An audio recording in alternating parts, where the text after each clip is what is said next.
Hi, I'm Lewis and I enjoy writing. Today we're going to be doing a character sheet for Cloyd here. I am going to be beginning to work on my next novel in my Dreamers series. This one is going to be titled Dreamers of the Land, that if I can spell land right. And I just wanted to do this because I've seen a lot of videos, and I'm sure many of you have too, where 10 easy things you have to include, 14 steps to better character sheets, 5 things every character sheet must have. Do me a favor. All right. Throw all of that out in this video. Every 10, 14, 8, 7, 8, 6, 7, 5, 3, 0, 9 steps, tie it in a knot and throw it away. The reason being is because let's get to the root of what a character sheet is for. This is to help you, the writer, visualize your character better. That's the entire point of this. So, what will help you visualize them? How they look like, how they think, what their priorities are. These are the things that you need in your character sheet that's going to help you as a writer. That's the only point of a character sheet, is to help you see the character. So, we're going to do one real quick, and we're doing one for Cloyd Smith, and this is the tentative title. Last one was Dreamers of the Sea. I'll do Dreamers of the Land and then Dreamers of the Air. And that'll be a trilogy that I'm going to do in this one. So I've got his name, Cloyd Smith, age 18 years old. The year is approximately 1899. And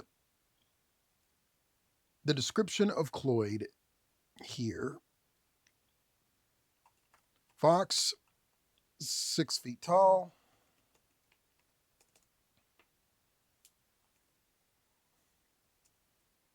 thin tail. If you've read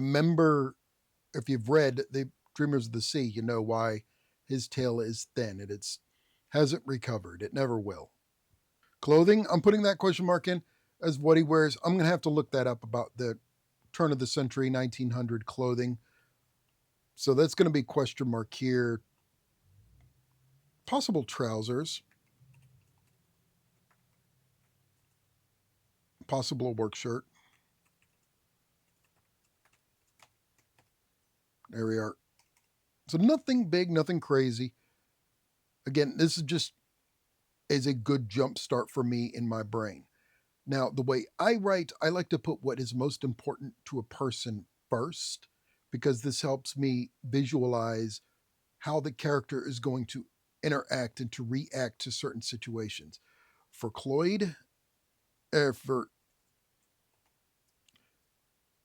Cloyd, it's going to be family.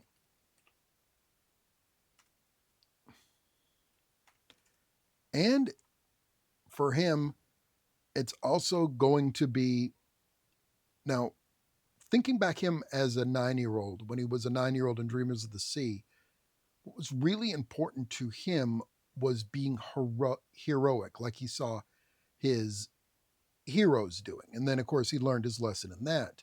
So for now, it's going to be being right. Not like, oh, I'm always right, but doing the right thing. Um, Justice, we'll say. Justice and mercy. So that's what I see him in that rank there. I do tend to list out the beliefs personally. Again, this is just for me. This is what I need. And you put in your character sheet what you need. But for me, I do have to have their beliefs. He does believe in their, as of yet, unnamed monotheistic religion, the one that is based around the sailing. Um, I touched briefly on it in Dreamers of the Sea. I explained briefly on it, and I suppose I should follow the George Lucas example and explain a little more in this one.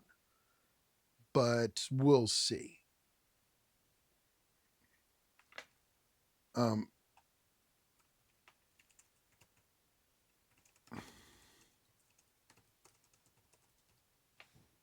And he gets that from this right here, he gets from all those pulp novels he read as a child. He's still got that, what so many would call naivete belief in him, that, oh, you always have to do something when you can do something. He's a little bit naive still in that. And I'd like to keep that naivete in him.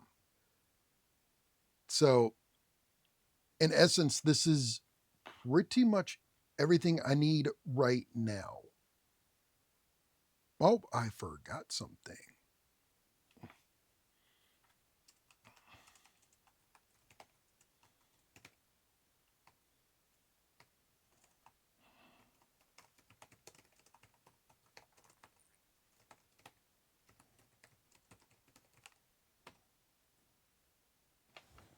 There we go.